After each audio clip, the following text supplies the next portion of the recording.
What up, YouTube Alaics, coming back at you with another Starcraft 2 cast. On the top left-hand side of the map, we have our blue Zerg player, Automaton, and on the bottom right-hand side of the map, we have our red Protoss player, Tobione. Maybe it's like Tobione, but with a T instead. I think it's Tobione, though. I can't be positive. This is a Platinum versus Diamond level game, blue Zerg being our Diamond level player, and red Protoss being our Platinum level player. Does look like Protoss is going to open up with a pylon in the natural, pretty standard going against Zerg. Typically we'll see a wall in the natural base of the Protoss player followed by a fast expansion, so I expect this might be what we see here. Zerg looking like it's going to be a hatchery first, just based off the drone count and the fact that he does not have a spawning pool yet, and it does look like it is going to be a hatchery first. And what am I seeing here? This is a this is a forge into gateway. I was going to say maybe this is going to be a forge fast expand, an OG build way back in the day of Starcraft. Forge fast expands versus Zerg were very popular, but it does not look like Protoss is going to be expanding anytime soon, and we have a second probe, it looks like, on the way to the enemy base. I think this is gonna possibly be a cannon rush, and we do have the first pylon coming down in the main base of the Zerg player. Oh no, and it does look like Automaton sees this, pulling a few more drones to take care of this right now, trying to chase this probe, but this probe is running for its life. Keeping this probe alive at this point is very important. Everybody is locked in this base. In Automaton's position, I might attack the finished pylon because exactly, Tobione could decide to cancel one of the ones that's still in production, and this probe is still running around free. We see a few Zerglings on the way, but we have 2 photon cannons on the way in the natural base. 3 backed by 1 photon cannon here, and these pylons will give upper vision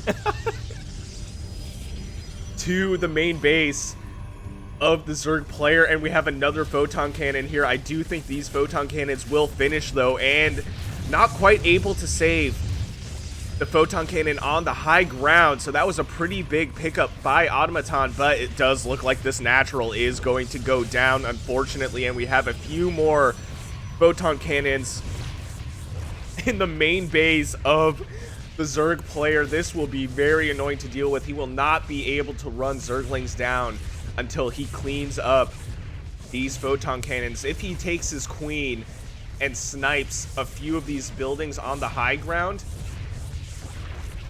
he will be able to snipe these photon cannons on the low ground without having to worry about it. But unfortunately, this hatchery did not sign up for this. It is going to go down immediately at the about 3:30 mark, maybe 3:15. I underestimated that. We do have the broodlings, but they will not even be able to take out all the shields for this photon cannon. Unfortunately for the Protoss player, this pylon is being left out. All the friends, everybody's having a party right here. This pylon, unfortunately not invited to that party, will go down in in a rain of spikes by these queens. Very good call on the Roach Warren. Roach is pretty tanky, will be able to take out some of these photon cannons, and like I said, once all these buildings on the high ground are dead, they'll be able to snipe these buildings from the high ground without taking any damage from those photon cannons. I would like to see Wargate being researched behind this. Is he even mining gas? He is. He's got plenty of gas. He could research this. Now, usually when I see madness, cheesy madness coming from a Protoss player, especially something as cheesy as a cannon rush, this is like a 4 cheese pizza. This is as cheesy as it gets. Every kind of cheese you could think of, put that thing on that pizza, put that in the oven, you got yourself a very cheesy pizza. But usually when I see that kind of level of cheese, it's followed by a Stargate. Okay, yeah. So that's exactly what I was gonna say. And you know, don't quote me on it because it's not guaranteed, but if you see a cannon rush and you manage to hold it, expect your opponent your Protoss opponent to go for some stupid Stargate play. It's almost like, it's almost part of the build at this point. You see photon cannons, like, you're like, all right, he's gonna go for some sort of Stargate build now. Unfortunately, Zerg losing a Roach a little bit too early. Should have made sure to get all the high ground buildings before walking into the fire line of those cannons. They would be able to spot what's on the upper ground, and unfortunately, Zerg losing a Roach. Good timing though, running the drones into the natural base just as these photon cannons will fall. Zerg able to clean this up, and I do agree with this. He is going for the counter attack. Unfortunately, Ravagers are the only thing that can really shoot up at this point, and we already have a Void Ray that's almost finished, rallied right here to the ramp of the natural. Zerg should be able to spot this. I think he should see this Void Ray. Tobione should have seen this as well, but I think he's just hyper fixated on sending this Void Ray across the map. The Queens will be able to easily take care of one Void Ray. So, one Void Ray is not what I would suggest. I would suggest going for Oracles instead to wipe out some of the mineral line here, but this is a lot. This is a lot of Zerg units. We do have the photon cannons, but Zerg was able to knock down the wall. The adept holding the wall here could have run up here and taken out this pylon. All this is backed by one pylon. Actually, I think this pylon is in range of the photon cannon, but would be able to snipe these photon cannons. Does look like Tobione spotted that Overlord and was able to take it out. I think we missed it, but I assume the Queens, there's 4 of them right here, probably melted that Void Ray right out of the sky. We have Spore Crawlers on the way. Good call. It's not that we see any, but he is preparing for Oracles. A few Spore Crawlers will be able to take care of any sort of Oracle harassment here with extremely good micro.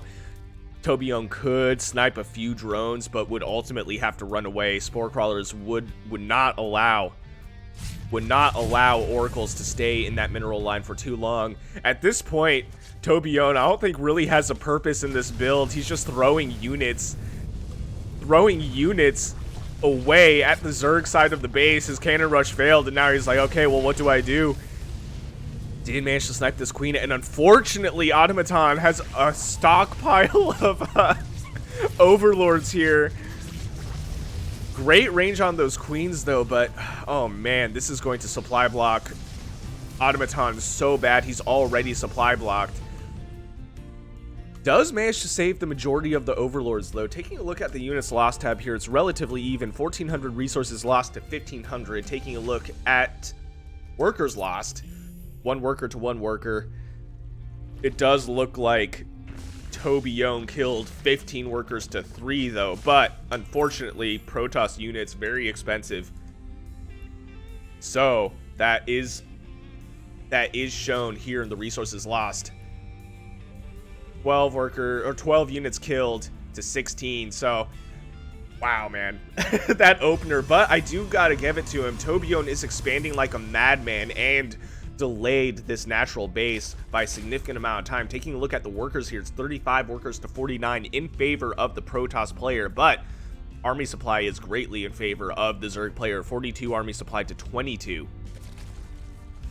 So majority of his army Ravagers, Zerglings, it looks like. So if Tobione decides to go carriers, which it does not look like he's actually going for the Templar archives instead. So this is unusual. This is I will admit when I'm wrong, and I'm wrong. I thought it was going to be carriers just because I feel like that's part of the cannon rush build at this point. He did go Void Rays, though, so I was half right. Okay, guys? Like, it's not that bad. But I do want Zerg to expand, though, because as a Zerg player, and I say it in the majority of my casts, every time we see a Zerg that's down in a base, you want to be 1 or 2 bases ahead. A Protoss that's ahead in bases to a Zerg player is a very, very dangerous Protoss. We do have some decent creep spread. We have a little creep highway here for the queens, and it looks like they're going to try to keep spreading creep across the map. So Automaton doing a great job at spreading creep. It looks like he's finally throwing down a third hatchery. It does seem a bit late. Probe scouting this will see that this hatchery is late. Tobione should feel like he's in a very good spot at this point. He's catching up in army supply. It's only it's 50 army supply to 38, so still in favor of the Zerg.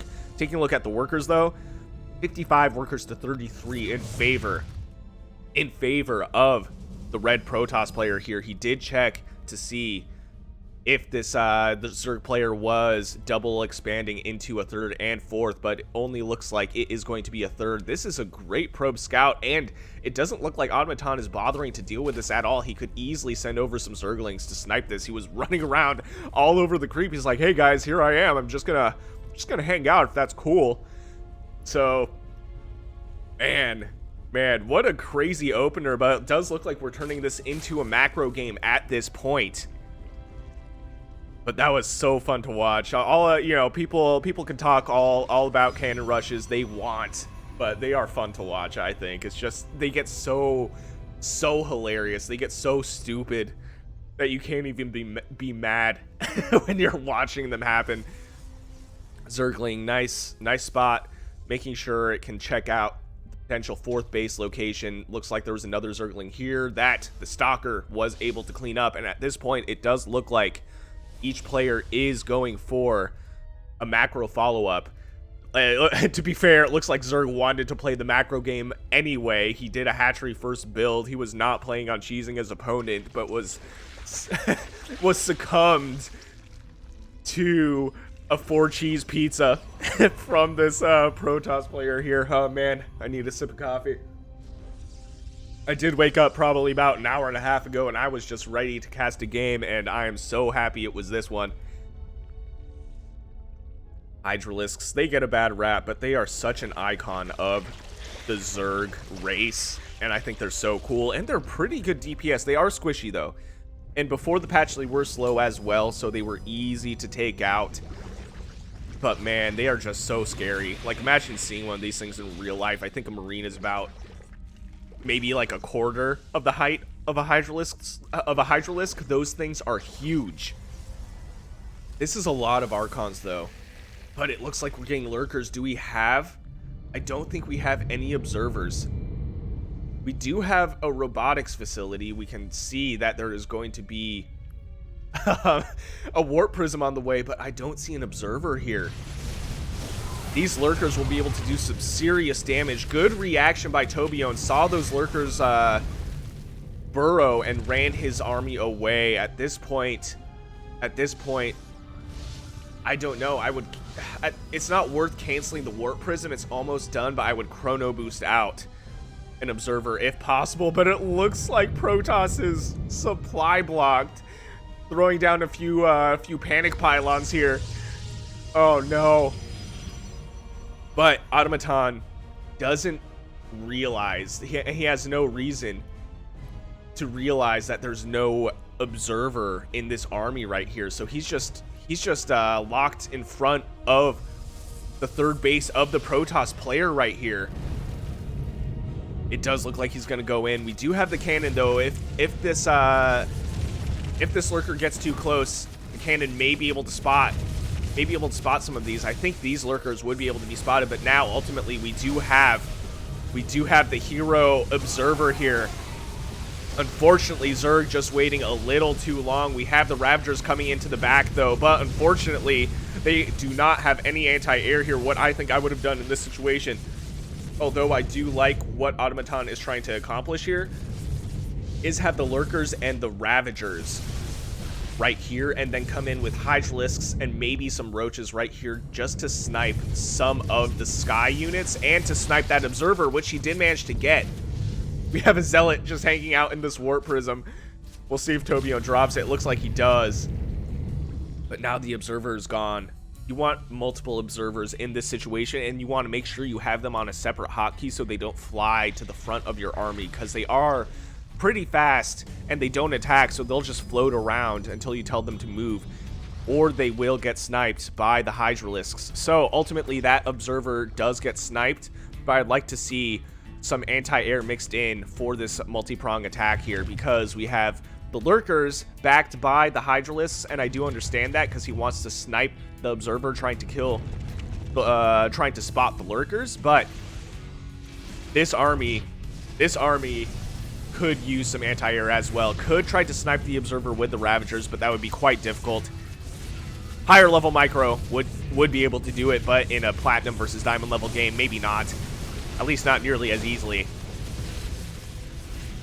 Good job for Tobione, though, not overextending into these lurkers here, and I do like that Automaton is locking the Protoss into this engagement here. It will prevent him from expanding, and especially looking at the creep spread on the mini-map. The right side of the map is totally covered in creep. Tobione would be able to expand to the left side if he so choose, but it looks like he is going for the attack here, and at this point, Tobione is floating so much money. He's got 4K minerals and 1,000 gas, and he's still ahead. At this point, it doesn't look like Zerg is macroing up enough to handle this Protoss composition here. We have Void Rays, Charge Zealots, and we did have Archons, but it does look like they were cleaned up. But this is not a lot of anti-air, unfortunately, and the Zealots will be able to run and close the distance to the Hydralisks here. Hydralisks, great anti-air, but you need a lot of them to face this many Void Rays. This is almost a critical mass of Void Rays at this point. And it does look like it is now 29 army supply to 84, with the army supply still dropping, and it's in favor of the Protoss player. Automaton throwing out the GG, giving the victory to Tobione. What a wild match. That opener was so fun to watch. Ultimately, though, I think what gave Tobione that victory was being able to hold this push here.